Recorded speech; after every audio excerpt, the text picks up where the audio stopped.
When I, a certain reviewer, was just a little babby, I enjoyed the Goosebumps books immensely. They were a great way to relieve myself of all the other boring books I was forced to read and do book reports on when I was in middle school.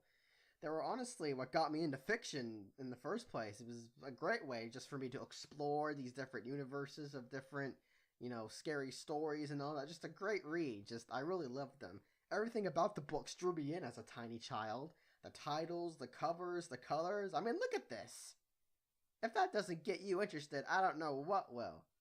My personal favorites when I was a kid were A Night in Terror Tower, Beware the Snowman, and Beast from the East. Which may or may not have been a racist statement, but whatever, it was good, kind of.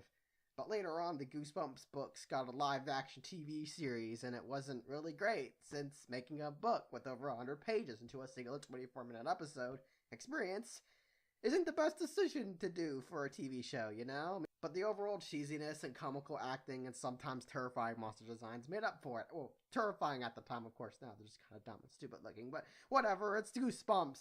Garg.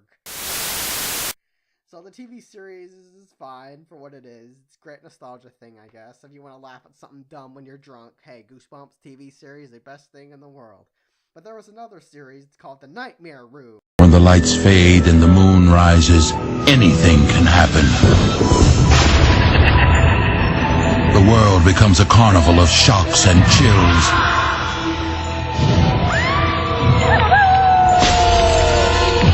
A whirling merry-go-round that never stops, spinning faster and faster, taking you on a frightening ride. I'm R.L. Stein. Don't fall asleep.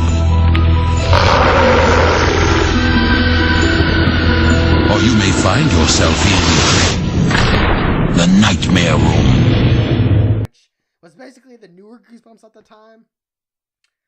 It was mainly focused on a teen demographic and was somewhat freakier, had a little bit more freakier stuff happen, kind of more of a, I don't know what to call it, but kind of hit home in a way. But to some degree, it had a better cast. it had like a bunch of, I don't know, whatever. But out of all of them, there was one that honestly freaked me out the most, which was Scare for What You Wish For, which is the main topic for this Halloween special. Boo!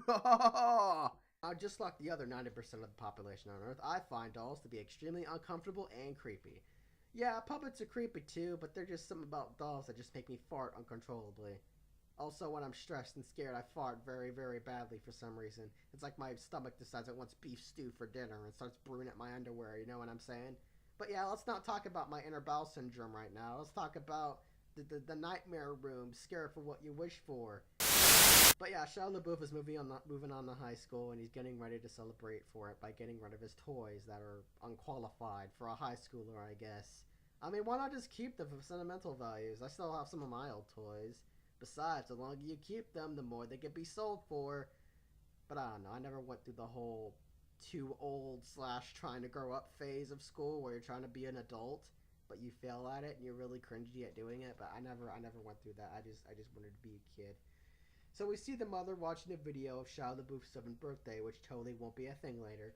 Shia LaBeouf puts his toys on the shelf, and a police car falls out because earlier on the box kind of ominously bubbled up like a bubble, like it was like a Starlight pit in his toy box or something. His friend comes along and asks him if he wants to go to the movies. Then in the next scene, we don't see them at the movies.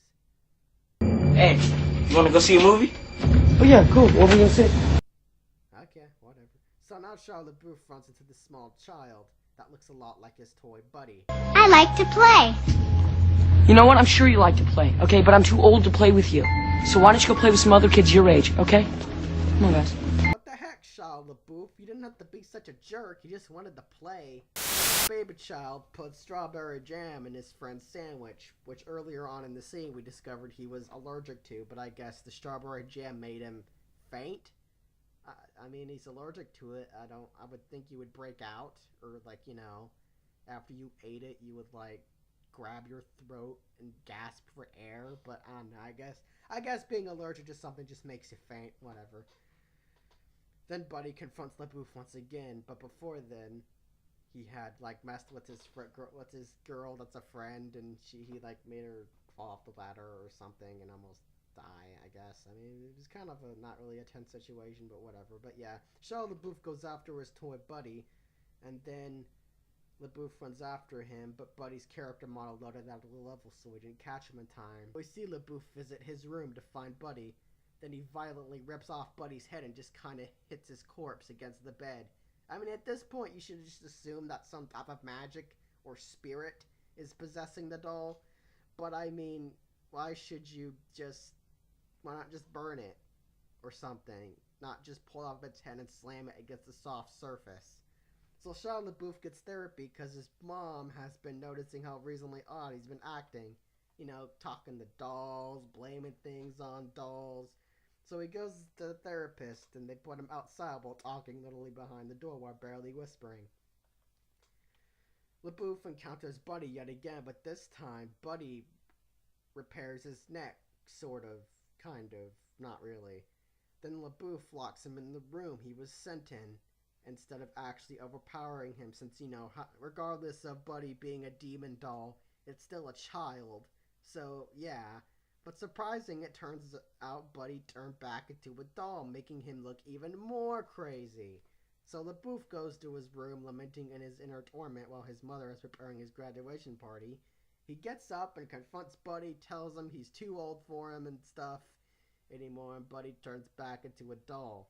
While that is happening, his mother and his friend that's a girl find out that Buddy is magic, because through the old birthday video with the magician performing a spell to make Buddy real.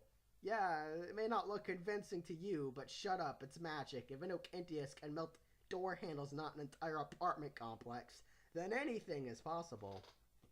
So as LaBeouf is putting the doll back, Buddy hilariously pulls LaBeouf in with his little doll hand in the box, and he is soon discovered to be a doll because Buddy used his doll magic to turn him into a doll.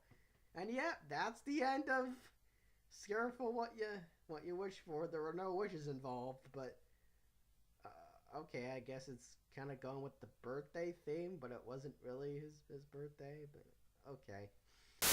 So going back to this episode, I felt really nostalgic. Yeah, a lot of the scenes were kind of really retarded and kind of dumb. But I can definitely see why I was so scared of this show when I was a kid. After all, it involved a doll coming to life and pulling LaBeouf in a tiny box with its doll hand.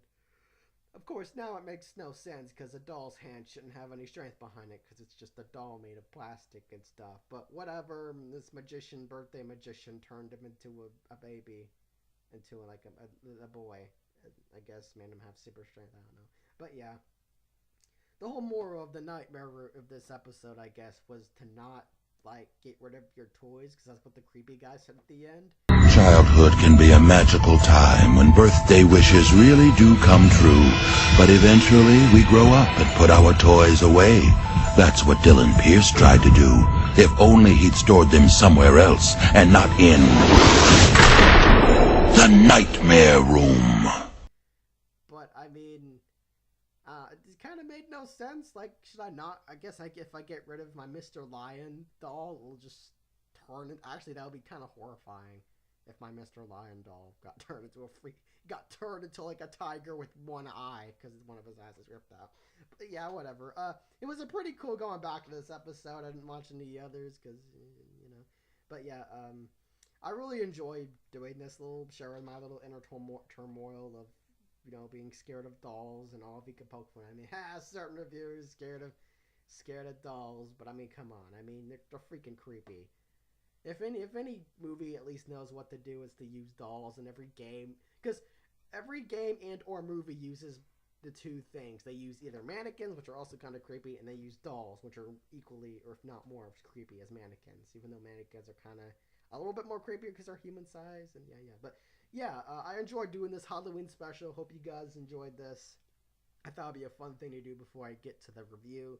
But yeah, next video will be on the newest volume of Index. So yeah, hope you guys are excited for that, because I got big plans for that. It's going to take a long while. It's going to take 5 years to do. So yeah, hope to see you guys then.